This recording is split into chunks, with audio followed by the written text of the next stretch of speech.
Hey everybody, today I'm going to be reviewing Tangerine. This film came out in 2015. It was directed by Sean Baker. Baker is an indie filmmaker who has risen a lot in the last maybe 5 years, and Tangerine was a real breakthrough for him in terms of critical praise, understandably so. Tangerine is his 5th feature, and it is a Christmas story.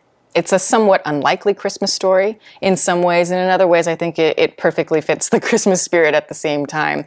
And those are my favorite kinds. But I'm the type of person who considers like Eyes Wide Shut to be a good Christmas movie. So there you go. I think it just depends on the type of person. But yes, this one definitely does have that Christmas spirit, even though the point of it taking place during Christmas is pointedly part of the irony of things. But, you know, I think Baker, just as a person, and especially as a filmmaker, he is very spirited, and his films just have this sense of adrenaline and urban flavor. Just color and personality and just the heart, the beating heart of the environment of whatever he's trying to capture always comes through so clearly. Everything, you know, down to like heroin needles on the sidewalk. You can practically smell the environment, and I love filmmakers that understand good world building. What is so effective about this film is naturally the style of it and the personality, as I said, the energy that is just emanating from the screen in every frame at all times.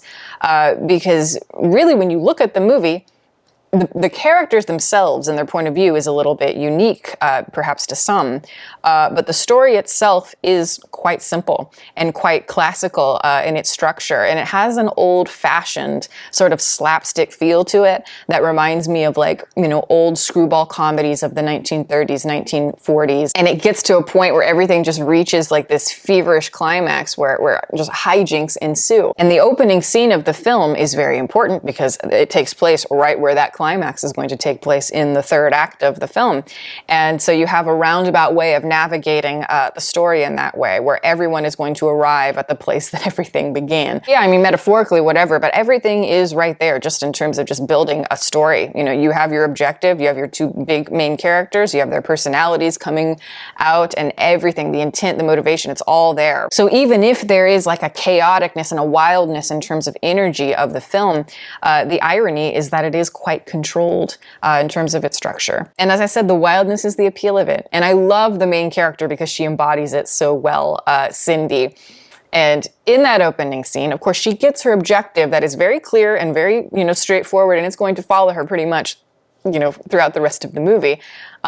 But I love it. I love it when she instantly gets that objective, how she acts, how the movie conveys the way she feels in terms of the editing. You know, she's fiery and she's angry, and this bitch is out on a mission. This is a girl who knows what she wants, and she will claw her way to get to what she wants, literally. The walk, the attitude, the abrasive, like, thudding of that club music that is playing throughout the film, and the oversaturated color that really pops, you know, and especially the sunsets, the murals, the food, all of the Christmas lights that naturally feel very misplaced in a place like Los Angeles. And the editing here, it feels very nostalgic. Like, it reminds me of maybe my teen years, you know, like editing that you might have seen in like movies in 2002 or music videos in 2002.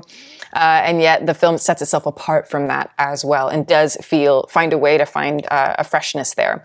I know that this movie is shot on a cell phone, and that, you know, people love to use that as the selling point for the story. It was shot on 3 different cell phones, and I love that. Normally, I'm not a big fan of that. Like I've mentioned, I think before, Michael Mann and the style of his films that was never something I gravitated towards. And even with a movie like Inland Empire, I struggle maybe with the quality of it, even though I understand why they did it, just from a practical standpoint. I do struggle with it, but here I think it absolutely works. Part of it is because it looks really good. I mean, just it does, but yet it's still not perfect. It's clearly not some really expensive camera or anything like that, and the graininess of it adds to it. And just that cinema verite feeling. It's grainy and it's imperfect, but never does this idea of, oh, it was shot on a cell phone.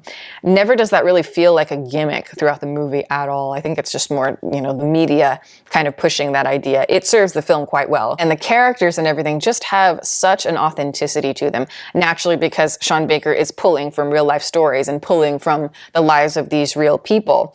And it's a really great contrast to the superficiality of everything throughout the story. This is a film film that is about superficiality. It's about behavior and facades, and basically how so many different people throw everything at the kitchen sink in terms of their actions in order to mask any sort of vulnerability that they may feel. But Sean Baker chooses to bring out the humor there, which I've always really appreciated about him. I think that might be the thing maybe I appreciate about him the most, because this film could have easily been very sad. And it does have a melancholy tone to it for sure, an underlying one that grows as the film goes. But there just is a natural sadness and desperation to a lot of these people, a lot of their circumstances, and yet he finds the joy in them and the spirit that they have. And I just find it a nice contrast to, like, say, the Safdie brothers. I keep thinking about them when I watch this movie, just because, they have a similar approach in the sense that, yes, they have the grainy, very cinema verite look that is also mixed with that kind of neon art house look as well. And it's also mixing in Italian neorealism, using real people and real stories in a similar way. But the tone is completely different. It's gritty, but it has a panic-inducing sort of feel to it and a tension to it. Whereas I look at Sean Baker, it feels more floral, maybe. And that brightness of everything serves him very well. Just like the Safdies, their style serves them very well in a different way.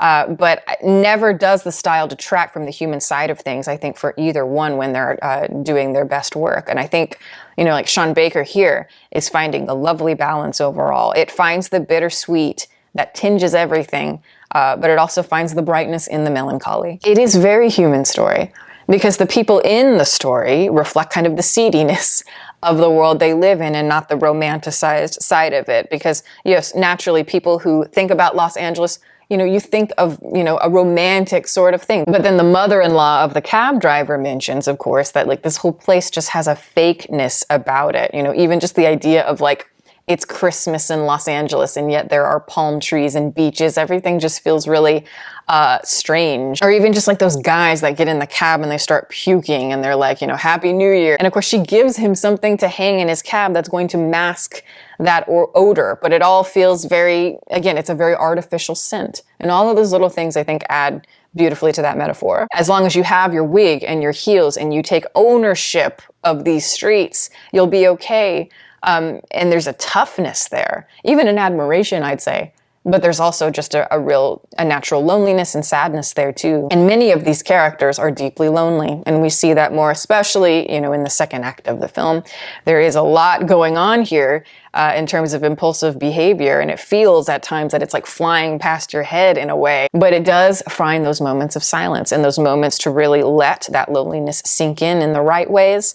And it brings those characterizations out very subtly. I really like the singing in the bar sequence, because that's a very classical sort of set piece, a sort of device that we see in movies and we have for a long, long time, many, many years. It allows us to breathe a little bit as an audience, but it's a very sad moment, but it's also a very genuine moment, a very endearing moment. And it is a turning point for these characters as well, because we do need to kind of collect ourselves, and they do, before we get to that big climax in the end.